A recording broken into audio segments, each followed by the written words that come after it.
Hey, folks! Tonight, we're starting with something ancient, impossible, and totally mind-bending. Not the dusty history book version. No, this is the kind of story that gets you side-eyed by archaeologists and flagged by conspiracy forums. We're talking about the Great Pyramid of Giza. Not what it is, but how it was built. Because if you think it's just a pile of rocks built by slaves and sand, well, buckle up. That's not even close. Before we dive headfirst into 4,500 years of sweat, stone, and secrets, go ahead and like the video and subscribe if forbidden history is your thing. Now let me know in the comments, have you ever actually seen the pyramids in person? If so, did you feel off? A little dizzy? Like time hiccuped? You're not alone. Now, dim the lights. Maybe light a candle made of beeswax, because tonight's journey deserves the scent of old rituals and buried dynasties. And if you're brave, lie back, close your eyes, and picture this. You're standing in the baking Egyptian sun. The year? About 2560 BCE. There's no air conditioning, no shoes with arch support, and certainly no GPS to guide you through this dust-choked hellscape. But none of that matters, because towering before you, like something dropped here by cosmic mistake, is the Great Pyramid. Let's get the stats out of the way first, because they're part of the mystery. This thing is made over 2.3 million blocks, some weighing up to 80 tons. It stood 481 feet tall, perfectly aligned to true north with an error margin smaller than your fingernail. It's not just a triangle, it's a mathematical manifesto in limestone, and somehow Bronze Age humans built it. Without wheels, without iron tools, without cranes. That's like asking someone with a pocket knife and a team of goats to build the Empire State Building by hand in a desert. And yet, they did. Or so we think. Now before we get cute with aliens, and we will get there, let's start by dropping you into the ancient work site. Not as a pharaoh, not as an overseer. You're not Imhotep. You're just you. Dropped into a world where your job is to haul rocks for 20 years while the sun tries to murder you. You wake up in a mud brick shack that smells like old beer, sweat, and heat stroke. You're part of a labor crew living on the edge of the Giza Plateau. The building site is a roar of human misery and organized chaos. Thousands of men and women, all hauling, cutting, stacking, pulling. The air tastes like copper and dust. Your back is already sore and you haven't even picked up your rope yet. And here's the kicker. You're not a slave. Surprise! Most of the laborers were actually skilled workers, craftsmen, farmers during flood season, people with families and pride, paid in beer, bread, and something that vaguely resembled medical care. So now this wasn't a line of chained men dragging blocks with a whip at their back. This was a national project, like the moon landing if the moon was made of limestone and the rockets ran on beer. Your daily tools? Copper chisels that blunt every 30 minutes, ropes made from papyrus fibers, wooden sledges. Remember, no wheels. Those come later. You're moving 2-ton stones across the desert with nothing but muscle, math, and ritual. And you're doing this 6 days a week, 10 hours a day, for 20 years. And it's not just lifting and hauling. You have to cut the stones to fit perfectly. So perfectly, in fact, that some of them are locked so tight you can't slip a razor blade between them today. Try doing that with a tool that dents when you hit a melon. Then there's the logistics. You have to quarry the stone, ship it up the Nile, drag it across desert sands, and stack it with divine precision. Over 2 million times, without cranes, without lasers, without a single iPad. And still, you do it. Because the pharaoh said so. Because the gods demand it. Because in this world, labor is worshipped, and every block is a prayer made solid. But even now, 4,500 years later, modern engineers look at the Great Pyramid and blink. They've tried to recreate the process with modern tech. Cranes, lasers, CAD software. They still can't do it without blowing deadlines and budgets. So how did ancient Egyptians pull it off? Here's one theory: sheer, bloody logistics. Teams of workers organized into units called files, rotating shifts, sleds greased with water to reduce friction, ramps, massive ones, either straight, zigzagging, or corkscrewed around the structure as it rose. Sounds simple, right? Until you realize we've never found those ramps. Not one. No remains. No rubble. No blueprints. The greatest construction site in the history, and they left behind almost no scaffolding. It's like building the Eiffel Tower and tossing all your ladders into the sea the moment you're done. Some say the ramps were dismantled and recycled. Others whisper that they were never ramps at all. But something else. Let's talk geometry. The pyramid's proportions aren't random. They encode pi, the golden ratio, and even astronomical constants. The base is almost perfectly square, its corners aligned to the cardinal directions with uncanny accuracy. Its internal shafts align with the Orion constellation and Sirius, stars sacred to ancient Egyptian mythology. And then there's the location. The Great Pyramid sits at the geographical center of Earth's landmass. That's right. If you map all the continents and find the center, you're basically standing in front of Khufu's pyramid. Coincidence? Maybe. But then again, nothing about this place screams accidental. Now, while you're sweating in your linen kilt, dragging your 1,000th stone, you might glance up and wonder the same thing thousands have asked since Herodotus first wrote it down. Were they really just humans? Because here's where the theories go sideways in a good way. Some say the Egyptians inherited the blueprint, that Khufu didn't design the pyramid, he restored it, that the knowledge to build such a thing came from an older, lost civilization, something Atlantean, something pre-flood, something that left no trace but stone. Others point to the math, the astronomy, the alignment, the mass. 6 million tons of granite placed in such a way that the pyramid actually pulses electromagnetic energy, measured, recorded, denied, but still there. And then, of course, there are whispers of sound, resonance chambers, frequencies that can be felt, not heard. Some believe the pyramid wasn't just a tomb or a monument. It was a machine, not built for death, but for something far stranger. But we'll get to that. For now, you wipe the sweat from your brow, tighten the frayed rope across your shoulder, and drag one more block into history. The sun blazes, the overseer shouts, and above you, the pyramid waits, silent, eternal, and impossibly perfect. You've been hauling stone for weeks, maybe months. Your skin is burnt, your hands are calloused. Your sense of time? Gone. All you know is the rhythm of the ropes, the grunt of effort, the blinding sun, and that strange hum.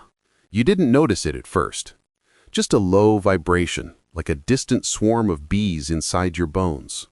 But now, as you walk past the base of the pyramid, stones pressed tighter than modern machines can manage, you swear the air buzzes differently here. Like the pyramid isn't just sitting there, it's doing something. And maybe it is. Let's talk about what you don't find in the Great Pyramid: bodies.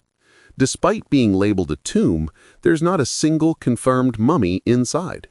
No royal sarcophagus with a body, no inscriptions, no curses, no golden mask.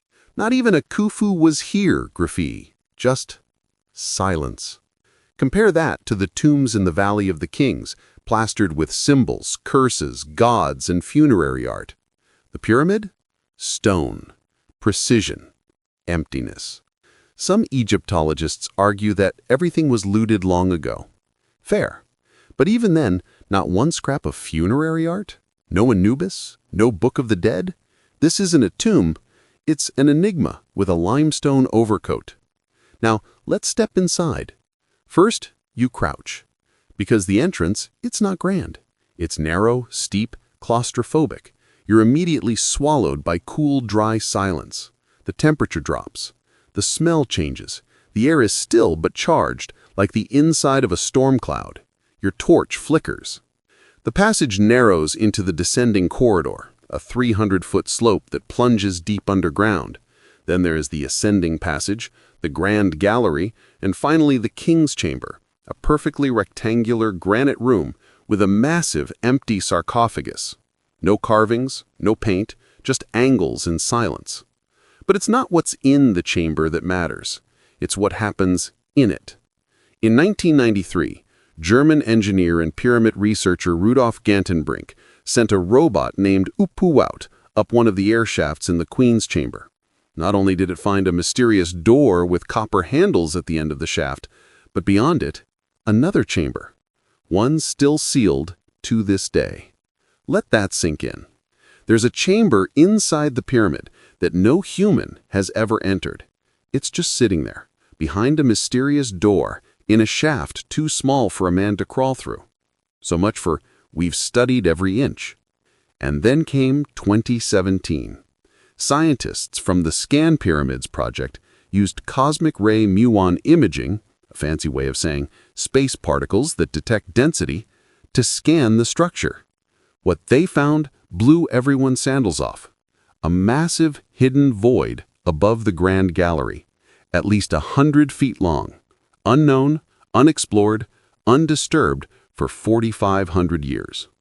So now we have an empty structure that isn't a tomb, a sealed door hiding something, a void the size of a cathedral, no blueprints, no ramps, no explanation. Still think this was just a king's grave? And here's where things get weird, even weirder than usual. Some scientists started looking at the pyramid not just as architecture, but as resonance. A few years ago, physicists modeled the structure and discovered that it can focus electromagnetic energy, particularly radio waves, into its chambers. Not metaphorically, not spiritually, physically. It amplifies electromagnetic waves into the king's chamber, naturally, as if tuned. Even stranger, researchers claimed the dimensions of the pyramid correlate with the speed of light when measured in meters per second, 299,792,458. The pyramid's latitude, 29.9792458 degrees N. Just a coincidence? Sure, probably. But coincidences start to pile up like limestone blocks. Its base perimeter divided by its height gives you 2 pi. The shape encodes the golden ratio. Its side slope at exactly 51.84 degrees, perfect for preserving shape and deflecting wind. Each block was cut and placed with a tolerance so small that modern machines struggle to replicate it. These aren't rough piles. This is stonework so precise it may as well have been printed. Now, back to your job site. You're watching a crew lower a block the size of a car into place, and they're not struggling. They're chanting, coordinated, rhythmic. The ropes are tight, the sled glides, and as the stone kisses its neighbor, there's a pause, like a breath held, and then a soft thud. No hammer, no wedge, just friction, perfectly placed. It doesn't make sense. There's no room to wiggle these things into place. They fit like they grew that way. And that's the million-pound question. How? Some believe ancient engineers had tools we've lost. Not lasers, not cranes, but something in between. Sound, vibration, sonic levitation. There are myths of priests using chants and instruments to move stones, not through brute force, but by changing the stone's vibration. If that sounds insane, consider this. Modern scientists can already levitate small objects using sound. It's called acoustic levitation. We do it in labs. We just can't do it with 80-ton stones. Yet. But maybe someone once could. Tibetan monks still chant in harmonics that cause walls to tremble. Ancient Sanskrit texts describe mantras used to disassemble matter. Even in the Bible, the walls of Jericho fall not to siege, but to sound. What if the pyramid was built not with muscle, But frequency? Still too far-fetched? Let's talk water. New geological studies have found erosion marks on the Sphinx, not from wind, but from rain. Heavy rain. The kind that hasn't touched Giza since about 10,000 BCE. Which means either the Sphinx is older than the pyramid, or everything we know about dynastic Egypt's timeline is, well, off. Way off. So here's a crazy idea. What if the Great Pyramid wasn't built in 2560 BCE? What if it was already ancient by then? What if Khufu didn't build it, just repurposed it? Because in the ancient world, power didn't come from building. It came from possessing. Kings didn't always create. They inherited, renamed, and claimed. And if the pyramid was already there, that changes everything. And maybe, just maybe, the pyramid wasn't built as a tomb or a monument. Maybe it was a machine. Not in the Tesla sense, but in the way that a tuning fork is a machine. A structure meant to amplify energy, stabilize something, or transmit frequencies across space. Some believe it was used to resonate with the Earth itself, like a battery or an antenna. Others claim it was a place of initiation, built to trigger altered states of consciousness. Still others whisper of technologies lost, not supernatural, just forgotten. And here you are, in the middle of it, one worker among thousands, helping build or uncover something your brain can't quite comprehend. The stone beneath your feet hums, the sky above feels too quiet, and the pyramid looms like a question no one has the answer to. Not yet. It's midday, and the heat is trying to cook you alive. You've ducked into the shade of a half-carved granite block, catching your breath. Around you, the work doesn't stop. Men shout, dust rises. Somewhere nearby, someone's singing, an old tune, half hymn, half labor chant. You're not sure if it's keeping people sane or summoning something from beneath the sand. Because something's off here. Let's rewind. The granite in this site, it's not local. The bulk of the Great Pyramid is made from soft limestone quarried nearby. Easy, manageable. But the hardest stones, the red granite used for the internal chambers and sarcophagus, that comes from Aswan, over 500 miles to the south. Now picture this. You're in a society with no wheels, no iron, and no cranes. And somehow you've moved 80-ton granite slabs down the Nile, dragged them across the desert, and placed them inside the pyramid. Not outside, inside. In a chamber halfway up the structure, through a shaft barely big enough to fit your shoulders. Modern engineers have tried to recreate this feat. Most gave up or cracked the stones. Others needed cranes, forklifts, and machinery so loud it scared the camels. The ancient Egyptians? They did it with sleds and patience. Or something else entirely. Now imagine the precision. These granite beams aren't tossed into place like firewood.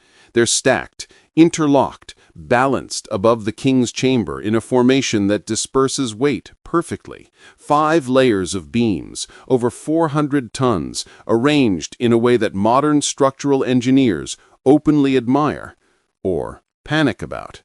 And here's a kicker. No mortar. The pyramid wasn't glued together. It's pure friction and geometry. Each block cut to fit so tightly it almost fuses. Thousands of stones, zero tolerance for error. One mistake, and you've got a 6-million-ton game of Jenga collapsing on itself. So how did they move these stones? Theory 1? Manpower. Tens of thousands of workers, ropes, pulleys, levers, sledges. Classic. Except physics hates that idea. You'd need absurd amounts of friction reduction, not to mention terrain as smooth as glass. Oh, and if one guy trips, everyone dies. Theory 2. Ramps. Giant sand-covered ramps spiraling around the pyramid. Except, as we mentioned before, no ramp remains have ever been found. Not one. And building a ramp tall and wide enough to haul these blocks would have required more material than the pyramid itself. Which brings us back to the fringe zone. What if it wasn't built from the outside in, but the inside out? French architect Jean-Pierre Houdin proposed something bold, an internal spiral ramp, hidden within the structure itself. No external scaffolding, just a gently sloping path inside the outer layers used to lift the blocks into place. It's brilliant, elegant, but here's the problem. We haven't found it either. Even with thermal imaging and scans, the supposed internal spiral leaves only hints, temperature anomalies, density fluctuations, shadows where stone should be solid, like the pyramid is keeping secrets on purpose. And that brings us to what lies below. Because for every stone placed above the desert, something lurks below it. Subterranean chambers, tunnels, shafts that plunge into the earth and lead nowhere, or everywhere. You've heard of the king's chamber, maybe the queen's chamber, but fewer talk about the subterranean chamber. A rough-hewn pit beneath the pyramid itself, dug into solid bedrock. It's unfinished, or maybe just forgotten. There are no decorations, no purpose, no body, just a descending corridor and a hole that seems to stare back at you. Some think it was an early attempt at a burial chamber, abandoned when the builders changed plans. Others claim it's a resonance chamber, part of the pyramid's acoustic design. A few whisper that it's a void anchor, a space meant not to hold something, but to contain it. And you're standing over it. Even the ancient Egyptians treated it oddly. Unlike other sacred spaces, there were no rituals carved here, no prayers, just a hush, like they were afraid to speak too loudly beneath all that stone. Let's shift focus. Imagine you're not a worker now. You're a priest, one of the few allowed inside during the early dynastic period. You walk the internal passages barefoot. You know the chants. You know where to stand to feel the vibration shift in your ribs. You don't call it a tomb. You call it what it is, a device. Not for the dead, but for transformation. The pyramid isn't just pointing upward. It's aligning, magnetically, astronomically, geometrically. With the stars, with the Nile, with something older than memory. The ancient Egyptians believed the pharaoh wasn't just a king, he was the axis mundi, the point where heaven and earth meet. The pyramid, in that context, isn't a monument, it's a mechanism. One designed to turn a man into a god. That's why the shafts in the king's chamber align with Orion's belt and Sirius. These weren't ventilation tunnels. They were soul conduits, channels for the Ka, the vital essence, to escape and join the gods in the stars. To modern ears, that sounds poetic, but to ancient engineers, that was engineering spec. This wasn't symbolic alignment, it was functional, precise. These people tracked the stars with instruments made of copper and string and still aligned this monolith with the cosmos to a fraction of a degree. Let's step back again. What kind of culture has the resources to devote 20 years, tens of thousands of workers, and incomprehensible precision for a tomb? Answer: they didn't. Because maybe it wasn't just the burial of a king. Maybe it was the preservation of a frequency, an energy, a knowledge. Some claim the pyramid is tuned to the Schumann resonance, the Earth's natural electromagnetic heartbeat at 7.83 Hertz. That same frequency has been measured in the pyramid's inner chambers. Coincidence or calibration? And here's the wild part. People who've spent time inside the pyramid report strange effects. Tingling skin, lightheadedness, hallucinations, a sensation of timelessness. Even modern-day tourists describe feeling charged or weightless. The structure seems to manipulate not just sound, but consciousness. Could it be that the pyramid wasn't built to house the dead, but to awaken the living. Think about it. A structure designed with cosmic precision, built on a geodetic center point, aligned to stars, constructed with materials that resist decay, resonate at specific frequencies, and contain electromagnetic properties. It hums, it echoes, it does something. And no one alive today can replicate it. Now imagine you're back on the worksite. You wipe dust from your eyes. Someone shouts. A stone groans into place. And for just a second, time warps. You feel like the block you're pulling has no weight. Like it's being guided, not forced. Like you're not building something, you're remembering it. And in the silence between breaths, the pyramid waits. Not finished, not ancient, just activated. It's night now. The desert is cold, quiet, and endless. You lie on your back in the sand, the pyramid looming beside you like a mountain-shaped thought. And above, Orion's belt, glittering sharp and silent, aimed directly at the soul shaft of the king's chamber. You begin to wonder if the pyramid is less a structure and more a message, not written in ink, but in geometry, mass, orientation, a cosmic language meant for those who can read silence and stone. Because the deeper you look, the stranger it gets. Let's talk construction speed. Mainstream archaeology says the Great Pyramid was built in about 20 years. Do the math. 2.3 million blocks divided by 20 years comes out to roughly 1 block every 2.5 minutes, assuming 24 hours a day, 7 days a week, no breaks, no errors. That's including quarrying, transporting, shaping, lifting, and placing stones so precisely they make Swiss watchmakers cry. Even if you had a modern crew, you'd miss that deadline badly. Now layer on the logistics, feeding, housing, and organizing tens of thousands of laborers, managing quarry schedules, boat traffic, seasonal flooding, keeping every stone aligned within a structure that gets harder to build the higher it gets. And they didn't just get the job done, they nailed it. No sagging walls, no collapses, no mid-project redesigns. Just 6 million tons of impossible that's still standing 4,500 years later. And this wasn't their first try. The Egyptians built pyramids before this one. Step pyramids, bent pyramids, collapsing pyramids. All warm-ups.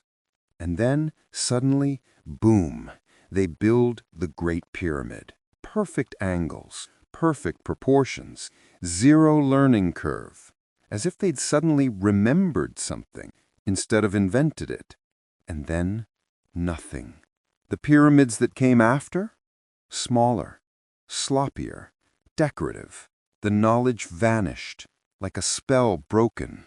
Like whoever designed the Great Pyramid had left, taking the blueprints with them. Let's follow that thread.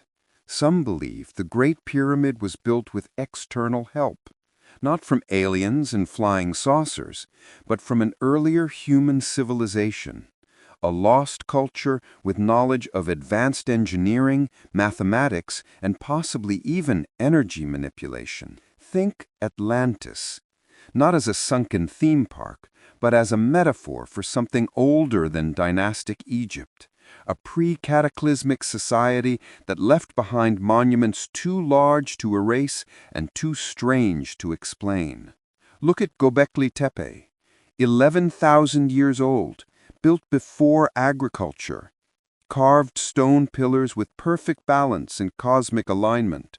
No cities, no tools, just architecture. Out of nowhere. It's not the only one.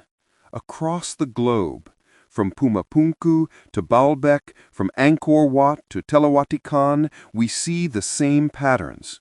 Megalithic construction, astronomical alignments, impossible precision, and silence in the historical record.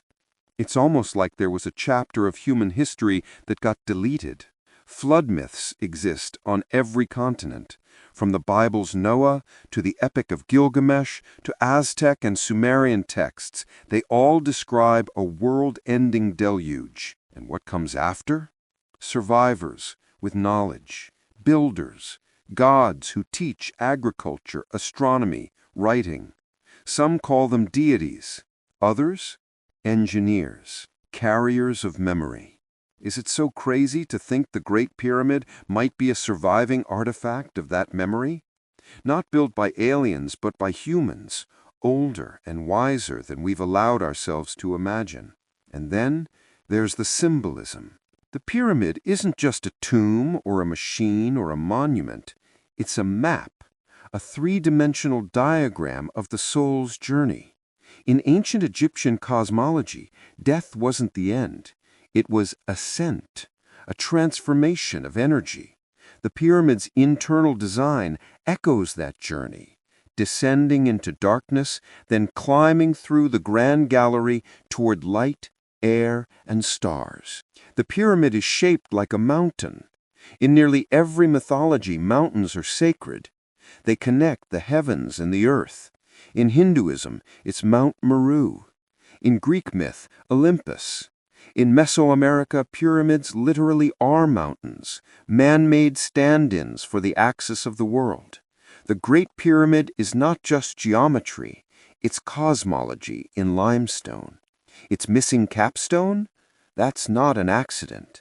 Many believe the pyramid once had a gleaming golden or electrum capstone, a benben stone, symbol of the primordial mound, the first land that rose from the waters of chaos. In metaphysical terms, the capstone represents the highest state of consciousness, enlightenment, the pineal gland, the all-seeing eye. Take out the capstone, and you remove the activation point, the conduit, the final piece that completes the circuit. Why was it removed? Looting? Symbolic disempowerment? Or maybe to prevent it from being used again? Because here's where it gets truly strange. In 1904, inventor and eccentric genius Nikola Tesla claimed he could transmit wireless energy across great distances. He built the Wardenclyffe Tower, a structure eerily similar in geometry to the Great Pyramid, minus the limestone. His goal? Not just electricity, but energy resonance, using the Earth itself as a conductor. Tesla once said, "If you want to understand the universe, think in terms of energy, frequency, and vibration." And guess where he got the idea? He studied the pyramids. He believed their design was not funerary, but functional. That the Great Pyramid was a power plant, not in the sci-fi reactor sense, but as a resonator, drawing in natural frequencies from the Earth, focusing them, amplifying them. Tesla failed. But maybe he was trying to replicate something that had already worked. And now you, lying in the sand, staring at the stars, begin to wonder, was this structure built to store something? Harness something? Transmit something? And if so, what? A message? A technology? A vibration? Or maybe even something even stranger? Memory. Some researchers believe that stone, especially quartz-rich granite, can store information, not metaphorically, literally. Piezoelectric materials like granite respond to pressure and vibration. Squeeze them and they generate electricity. Hit them with certain frequencies and they resonate. What if the pyramid is not just stone, but recorded stone, a hard drive made of geology, not storing text, but frequency, not words, but intent? Maybe that's why we're drawn to it century after century, tourists, scholars, madmen, because it's still transmitting in some way, still humming its silent signal across time. You turn your head. The pyramid is silent, still, just triangles and stone, but it feels like it's watching you, and you can't shake the feeling that it's waiting for something or someone. You wake before the sun. The stars are fading, the air still crisp with desert silence. As you approach the pyramid's base again, something feels different. Not wrong, just alert. Like the structure itself knows you're getting closer to the truth, closer to remembering what it really is. Because this was never just a building, it was an invitation. Let's look at what lies beneath the obvious. Not beneath the sand, but beneath the story we've been told. Mainstream history says the Great Pyramid was built during the 4th dynasty by order of Pharaoh Khufu, using copper tools and sweat equity. But there's a problem. Khufu barely mentions it. His name only appears once inside the pyramid, crudely painted in red ink, in a spot so inaccessible it wasn't discovered until dynamite opened a secret chamber in the 1800s. And even then, many scholars question whether the cartouche was forged during Britain's 19th century Egyptomania craze. No inscriptions, no reliefs, no murals, just stone.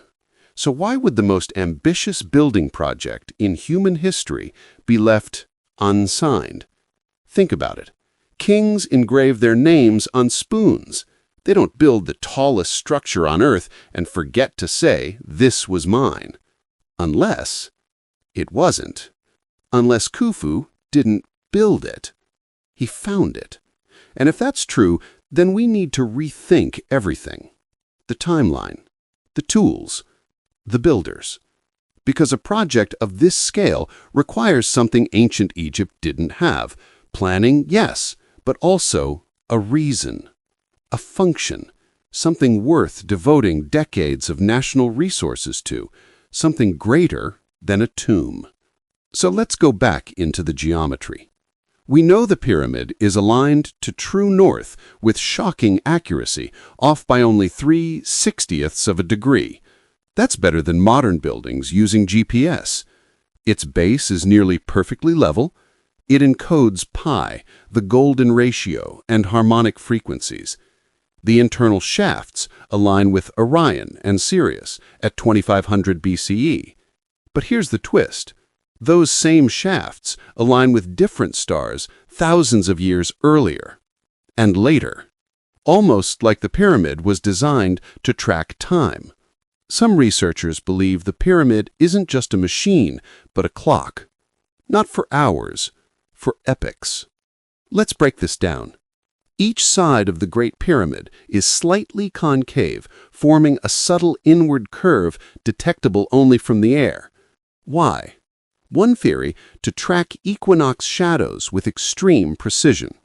In other words, it can mark the precession of the Earth's axis, a 26,000-year cycle known in ancient mythologies as the Great Year. The Maya tracked it. So did the Hindus. The Egyptians called it the Zep Tepi, the first time. A golden age before the flood, before history. What if the pyramid was built not as a tomb, but as a cosmic timestamp, a geological USB stick to record the last time this knowledge was used? And if that sounds ridiculous, ask yourself this: why build something to last forever if it's just a burial site? Ancient Egypt had hundreds of tombs. Most of them are modest, decorative, personalized. But the Great Pyramid is anonymous, impervious, and encoded. It's not human vanity. It's something else. Now let's talk acoustics. The King's Chamber resonates at 440 Hz, a frequency linked to the human body's natural state, the Earth's resonance, and certain healing tones in music therapy. The room is made entirely of pink Aswan granite, rich in quartz, again, a piezoelectric material that responds to pressure and sound. When sound is produced in the chamber, chanting, clapping, even breathing, it echoes in strange, long, rolling waves. People report feeling it in their bones, their chest, their minds.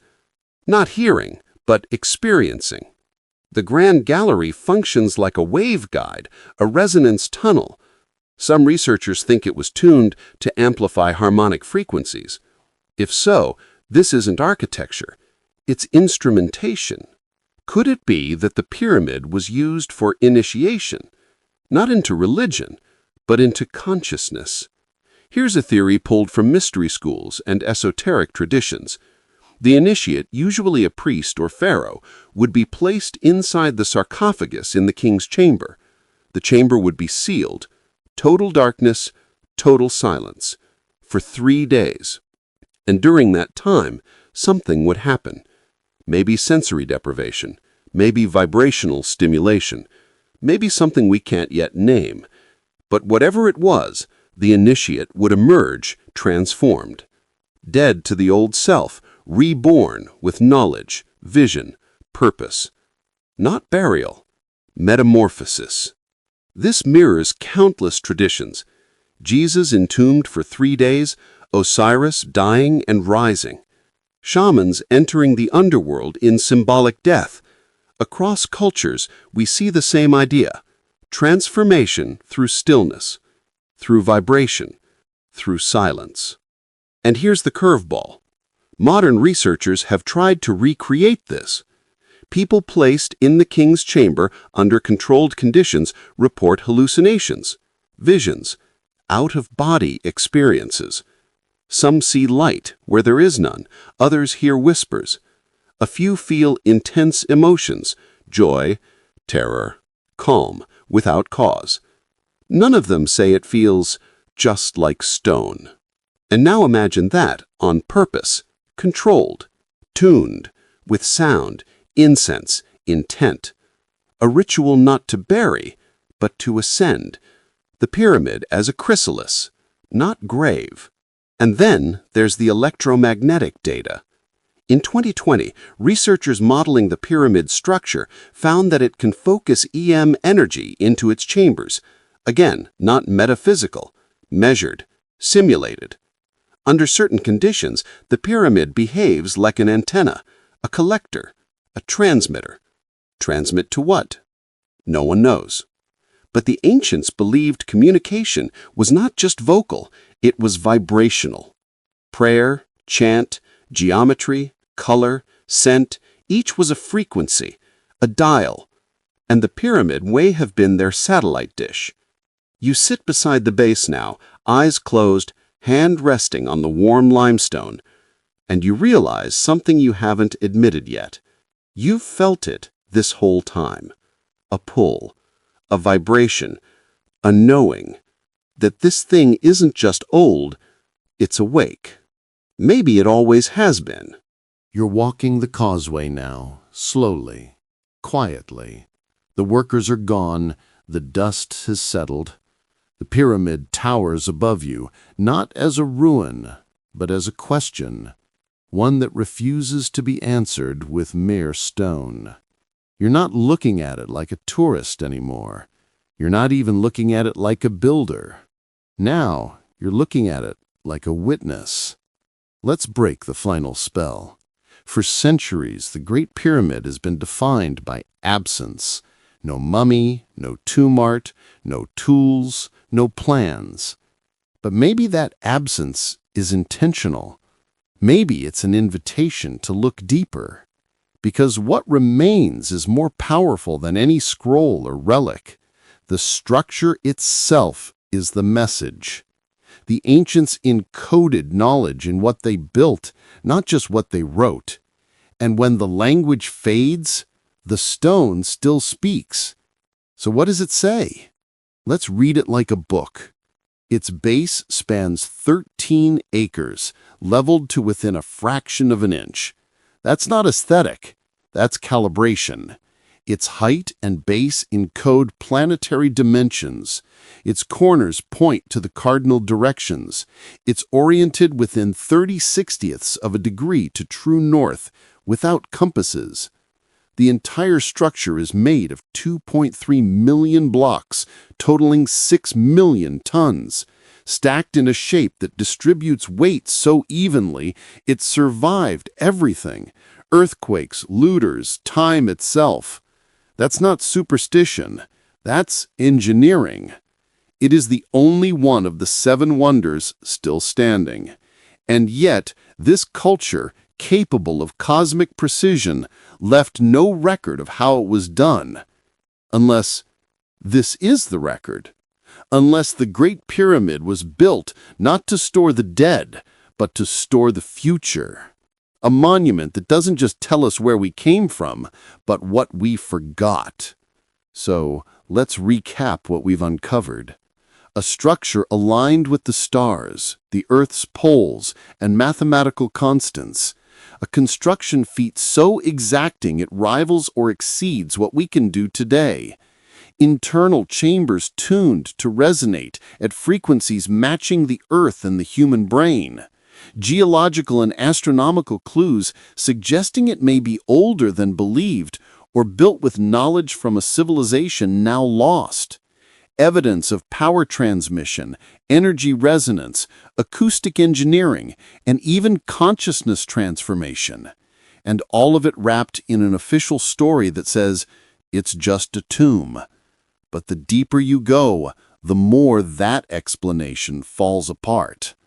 So who built it? The safe answer, Egyptians. The bold answer, a pre-dynastic civilization whose knowledge we have buried, perhaps intentionally. And the unspoken answer? Maybe it doesn't matter who built it. Maybe what matters is that it's here, still transmitting, still inviting. Because this thing isn't about the past, it's about us. The pyramid asks a question. What are you capable of remembering? It's not just stone, it's memory in matter, a tuning fork for consciousness, an anchor of geometry that whispers across time, waiting for a species intelligent enough and humble enough to listen. Maybe you came to Giza for answers, but what you found was a mirror. Not to history, to potential. Because if this was built by people, then people are capable of far more than we've been told. If this is ancient technology, then we are a civilization with amnesia, mistaking our age for our wisdom. And if this is an initiation chamber, not for pharaohs, but for minds, then your presence here is not an accident. The Great Pyramid is not finished. It's just dormant. And perhaps all it's waiting for is someone to ask the right question. So as you walk away, slowly, silently, you don't say goodbye. You say something older, something you didn't know you knew. You turn to the stone, hand over heart, and whisper, I remember.